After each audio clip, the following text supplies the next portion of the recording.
Donc le titre de cette halaqa c'est Dhul Qa'dah, le mois sacré. Quelques leçons importantes.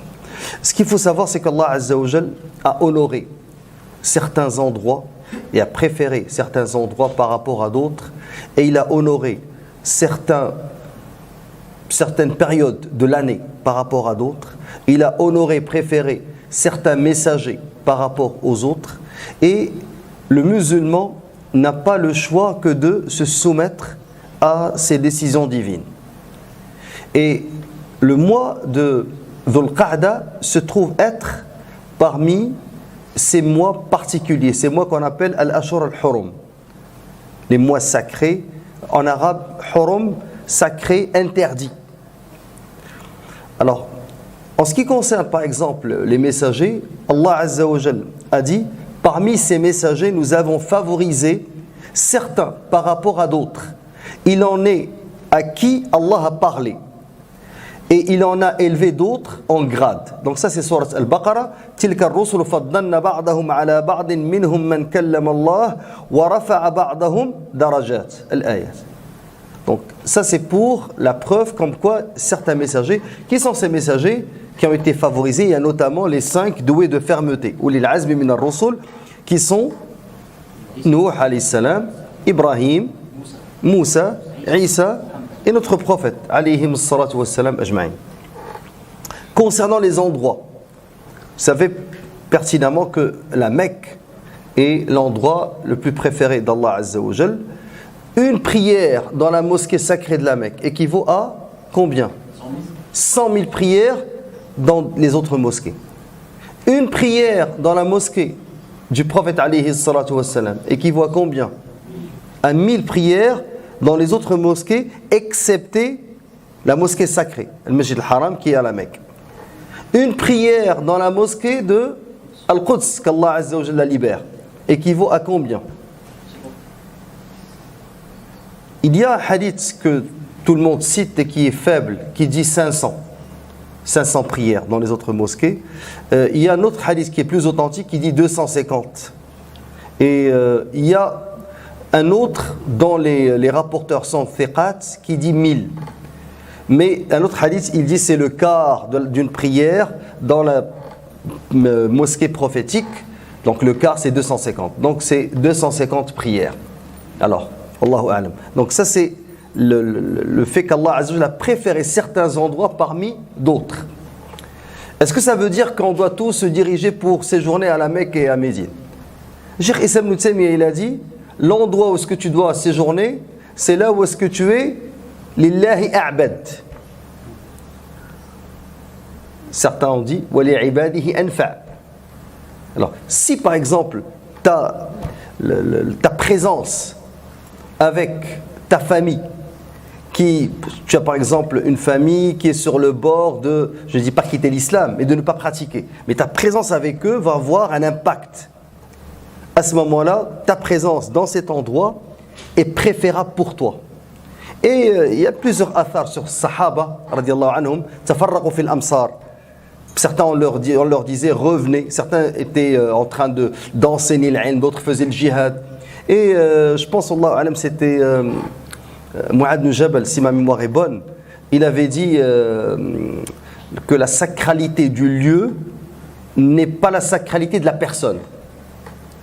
C'est-à-dire que c'est pas parce que tu séjournes à la Mecque, qui est un endroit sacré, que toi aussi tu vas devenir quelqu'un de sacré. Donc c'est vraiment tes actes et tes paroles qui vont décider de ton avenir dans l'au-delà. Allah al-Musta'an. Donc ça c'est concernant les lieux, concernant les messagers, concernant les nuits. Laylatul Qadri khayrun min alfi shahr. Donc une nuit qui vaut 1000 mois. Khayrun min alf. Elle vaut ou bien elle est meilleure? Elle est meilleure que 1000 mois, subhanallah, cette nuit. Donc, pourquoi Allah Azza wa Jalla a décidé que cette nuit, dans laquelle Inna anzalnahu fi laylatin mubarakah, dans laquelle le Coran est descendu, est-ce que le Coran est descendu sur terre? Non. Il est descendu au premier ciel. Donc, dans fi laylatil qadr. Ensuite, unzila munajjaman. Ensuite, il a été révélé selon les circonstances.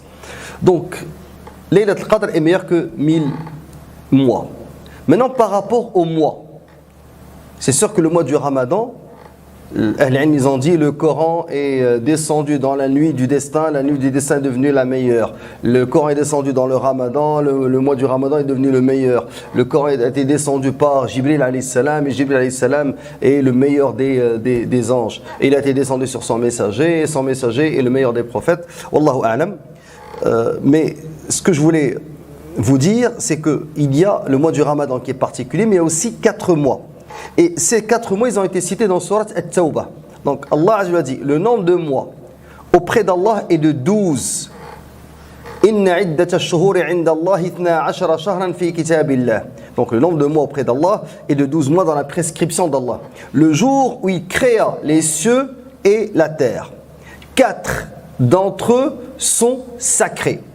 Telle est la religion droite.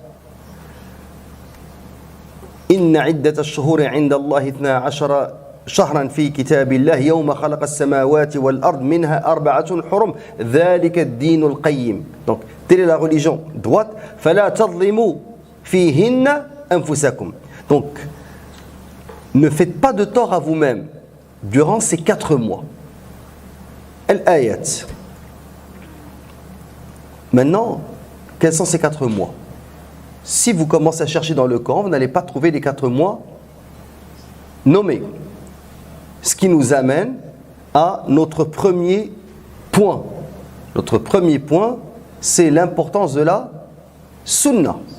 Quand on cherche dans les hadiths du prophète, on trouve que le prophète a dit dans un hadith rapporté par Al-Bukhari et Muslim, hadith Abi Bakr radiyallahu anhu, il a dit As-sanatu 12 shahran, minha 4 hurum, 3 mutawaliyat, dhul qa'dah, dhul hijjah, wal muharram, wa rajab mudar, alladhi bayna jumada wa sha'ban. Donc le prophète a dit, le temps est redevenu comme le jour où Allah a créé les cieux et la terre. L'année se compose, subhanallah, ça c'est, il y a une forme de i'jaz, de miracle. Parce que le temps, c'est un déplacement dans l'espace. Donc, et là, Allah nous dit, lorsqu'il créa les cieux et la terre. Donc, le temps, c'est ce déplacement, justement. S'il n'y a pas de déplacement, il n'y a plus de temps. Alors, le temps est redevenu comme le jour où Allah a créé les cieux et la terre. L'année se compose, en effet, de 12 mois. 4 sont sacrés. 3 consécutifs. Dhul Qa'dah, Dhul Hijjah et le Muharram. Et le 4e, Rajab, Mudar. Alors, le Mudar, c'est le nom d'une tribu qui respectait scrupuleusement la sacralité du mois de Rajab. Alors il a dit Rajab, Mudar, puis il a cité Rasul dans ce hadith, cette tribu, et il a dit qu'il se situe entre Jumada et Sha'ban. Parce que certains disaient non, Rajab se trouve entre Sha'ban et Shawwal. Certains le prenaient pour le mois du Ramadan. Là, le prophète leur a corrigé. Il leur a dit non, Rajab, Mudar, qui est entre Jumada al-Akhira. Une erreur fréquente, les gens disent Jumada al-Thaniya. En arabe, c'est Jumada al-Oula, Jumada al-Akhira, Rabi' al-Awwal, Rabi' al-Akhir. Donc, et Jumada et Sha'ban. Hadith rapporté par le Bukhari et Muslim.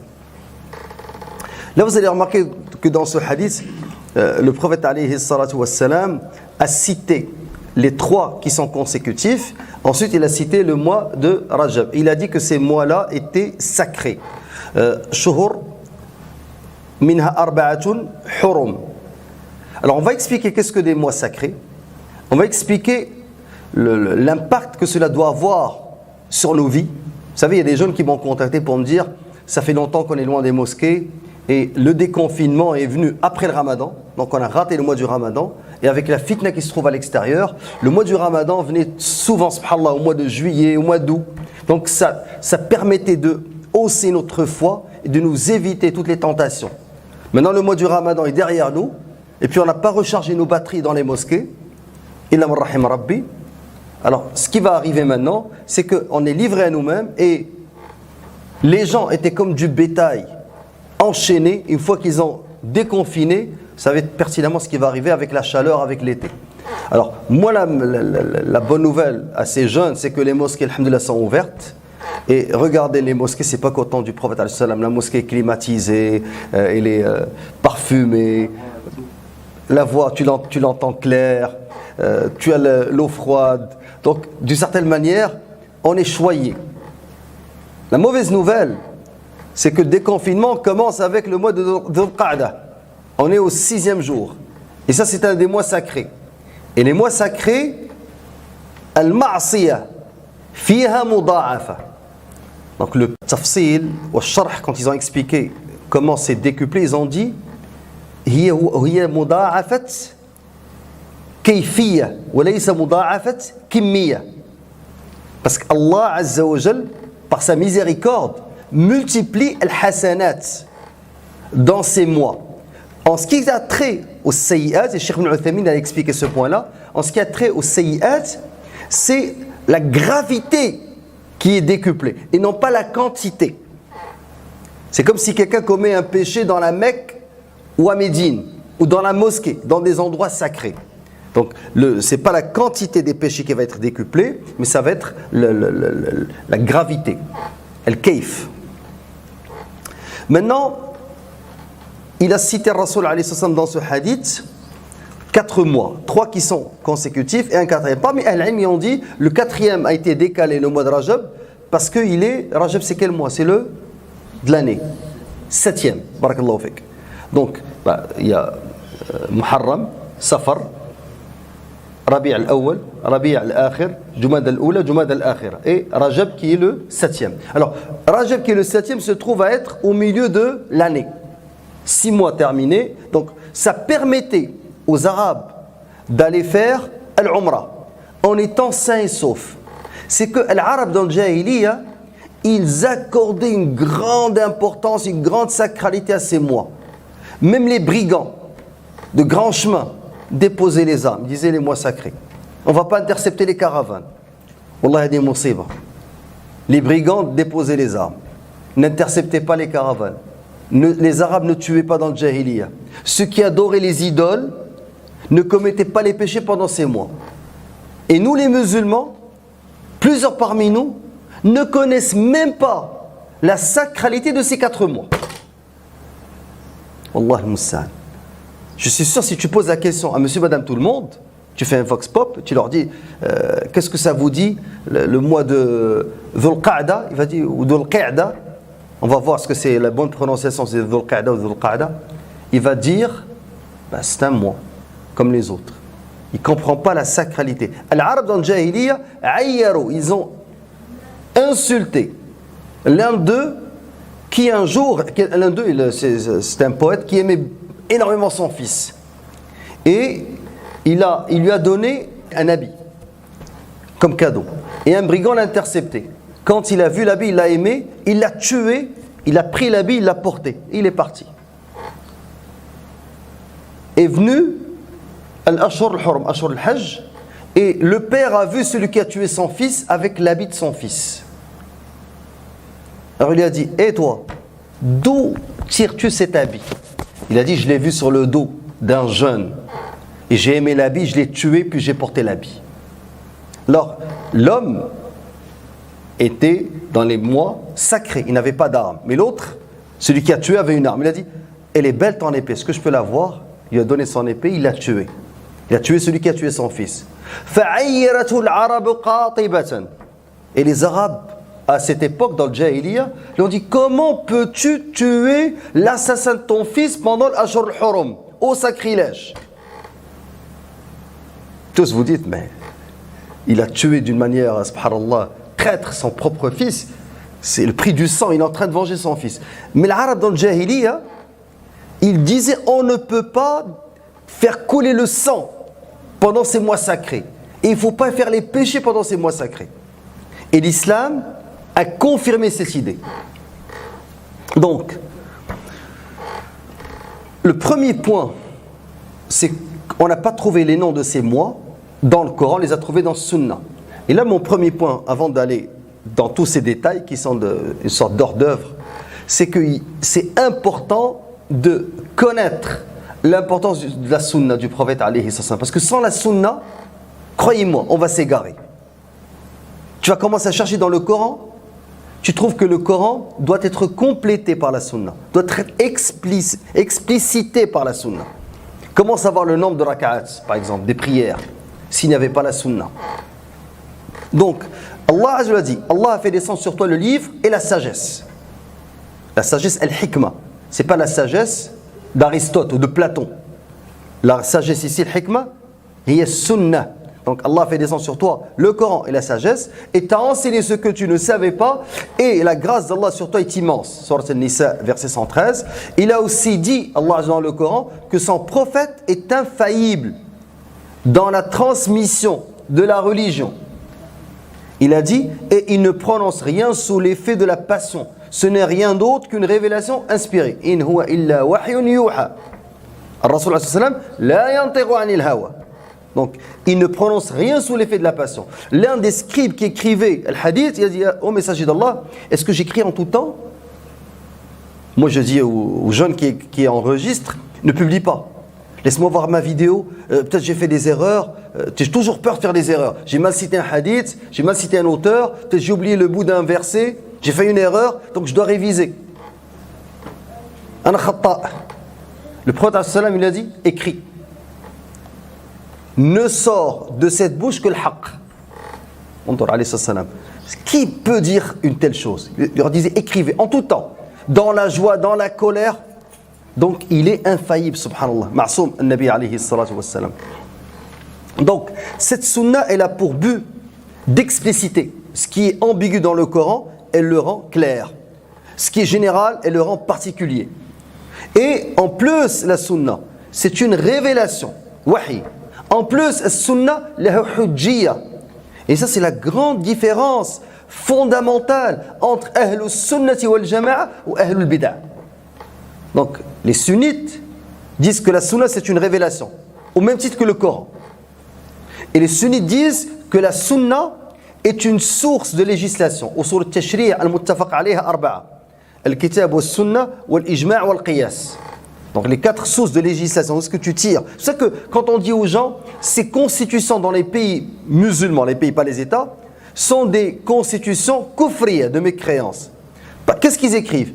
Ils écrivent que le Coran est l'une des sources de législation.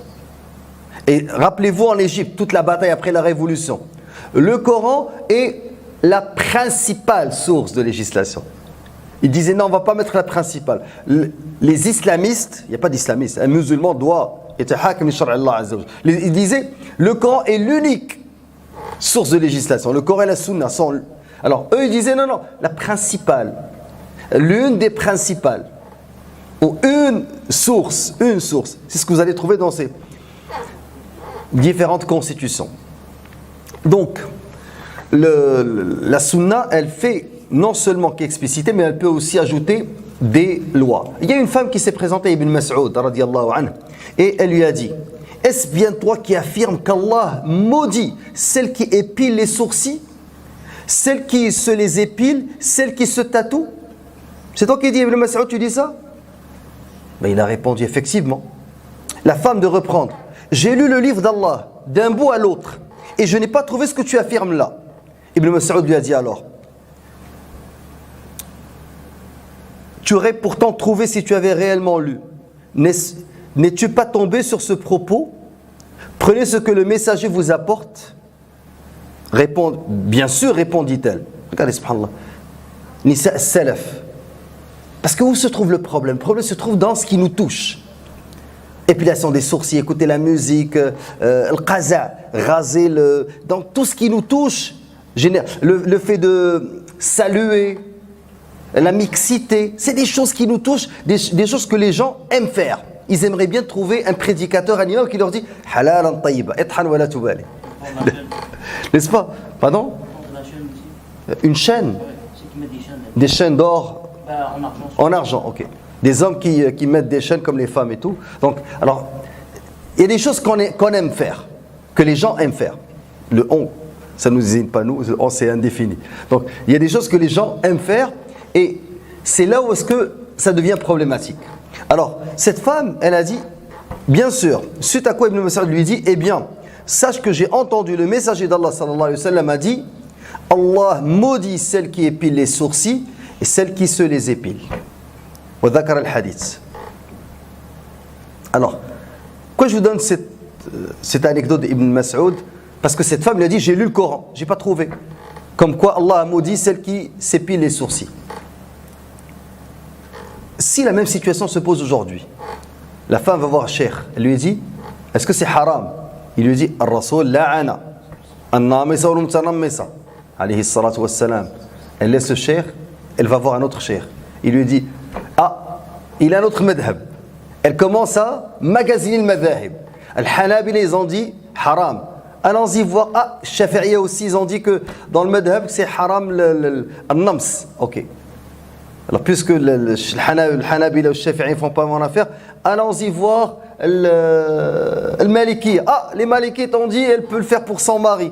Le Hanafiya aussi, même Shafi'iyya dans une version, elle peut le faire pour s'embellir pour son mari. Ah, il y a une vidéo de Cheikh Deddou. L'Allama Deddou, il dit c'est la Malikite. On lui a posé la question. Qu'en est-il des cheveux au niveau du visage? Il a dit les cheveux au niveau du visage, soit c'est obligé de les enlever, soit c'est interdit, soit c'est recommandé. Puis il a commencé à détailler. Alors, celui qui faisait l'émission avec lui a dit et les sourcils? Il a dit c'est haram. Il n'a pas dit moi je suis un malikite, donc le hadith. Certains vont dire mais Aïcha radiallahu anha avait dit à une femme qui était venue la voir pour s'embellir pour son mari. Cheikh Deddou qui est un malikite répond, il dit non mais on parle d'enlever les poils qui étaient ici, le front, du côté du front, et non pas un nams qui le fait d'épiler ou de raser, soit avec le laser, soit avec n'importe quel élément, les sourcils. Je vais fermer la parenthèse, mais seulement pour vous dire que lorsque la personne est touchée, elle a tendance à faire quoi? Tiens, je ne l'ai pas trouvé dans le Coran, ok, il est dans le Sunna. Qui va comprendre la Sunna? Ceux qui l'ont apprise de la bouche du prophète Sahaba, allons-y voir Sahaba ce qu'ils disent, n'est-ce pas? Ensuite, At-Tabi'in. Et le prophète nous a mis en garde. Il a dit donc que je ne trouve pas quelqu'un parmi vous allongé sur son divan. يأتيه الأمر من أمري مما أمرت به أو نهيت عنه فيقول لا ندري ما وجدنا في كتاب الله اتبعناه. Donc, que ne trouve personne parmi vous allongé sur son divan, recevant un ordre de ma part, une interdiction de ma part, qui répond en disant nous suivons ce que nous trouvons dans le livre d'Allah. Ce hadith a été rapporté par Abu Rafi' Mawla Rasulullah sallallahu alayhi wa sallam. Il est dans Sahih Abi Daoud, authentifié par Cheikh Al-Albani. Donc, toujours à propos des mois pour qu'ils ils ont été déclarés Ashur Hurum, le premier élément, c'est parce que dans ces mois-là, il est interdit de combattre, excepté le djihad défensif. Le deuxième élément, c'est parce que le fait de commettre les péchés est quadruplé. Je dis quadruplé comme ça. Il est aggravé. Et je vais dire pourquoi j'ai dit quadruplé. Dans le verset, Allah Azza wa Jalla dit Fala tadlimu fihinna anfusakum. Donc il a dit, je cite le verset, en français le sens, il a dit ne faites pas de tort à vous-même. Donc durant ces mois, ne faites pas de tort à vous-même. Ici, comme vous le savez, il y a trois types d'injustice. Il y a une injustice dans la transgression des interdits d'Allah. Il ne faut pas dire je vais être injuste envers Allah. Tu ne peux pas être injuste envers Allah. Tu vas être injuste dans ta conformité aux ordres d'Allah. Et le deuxième type d'injustice, c'est une injustice vis-à-vis de toi-même. C'est l'ithm, le ma'siyah, parce que tu conduis ton âme vers l'enfer. La troisième, le bari, vis-à-vis des autres. Alors ici, ne faites pas du tort à vous-même, ne soyez pas injuste envers vous-même. C'est-à-dire, ne commettez pas des péchés pendant ces mois. Alors, le Qatada, il a dit, فَلَا تَظْلِمُوا فِيهِنَّ أَنفُسَكُمْ, il a dit, الْعَمَلُ الصَّالِحُ أَعْظَمُ أَجْرًا فِي الْأَشْهُرِ الْحُرُمِ. Donc, les bonnes actions sont multipliées pendant ces mois. وَالظُّلْمُ فِيهِنَّ أَعْظَمْ مِنْهُ فِيمَا سِوَاهُنَّ وَإِنْ كَانَ الظُّلْمُ عَلَى كُلِّ حَالٍ عَظِيمًا. Donc, il a dit, donc l'injustice, les péchés sont multipliés. Rappelez-vous tout à l'heure, j'ai dit multipliés dans al-kayf wa laysa al-kam, dans la gravité et non pas dans la quantité. Et ça c'est dans Tafsir al-Baghawi. Et on a aussi une parole de l'imam al-Nawawi dans le Majmou', il a dit inna ad-diya, et aussi quand vous vérifiez chez le Hanabila, quand je dis Nawawi c'est Shafi'iyya, quand chez le Hanabila c'est al-Mughni, l'Ibn Qudama, al-Maqdisi. Ils disent la même chose. Ils disent que diya tughalladu fi al-shahr al-haram. Premièrement, c'est que Dhul Qa'da ou Dhul Qa'da, on n'a pas expliqué ça. Dhul Qa'da ou Dhul Qa'da. L'imam al-Nawawi il a dit amma Dhul Qa'da bi fath al-qaf wa Dhul Hijja bi kasr al-ha, هذه اللغة المشهورة. Donc c'est ce qui est le plus répandu, ce qui est le plus correct au niveau linguistique. Dhul Qa'da et Dhul Hijja. Wa yajuzu fi lughatin qalila, et c'est permis dans quelques exceptions, kasrul qaf, dire Dhul Qa'da, wa fathu al-ha, dit Dhul Hajja. Et le poète, il a dit wa fathu qafin qa'datin qad rajjahu. Donc c'est ce qu'ils ont dit comme correct. Wa kasra ha'in hijjatin qad sahhahu. Donc c'est Dhul Qa'da, c'est ce qui est correct.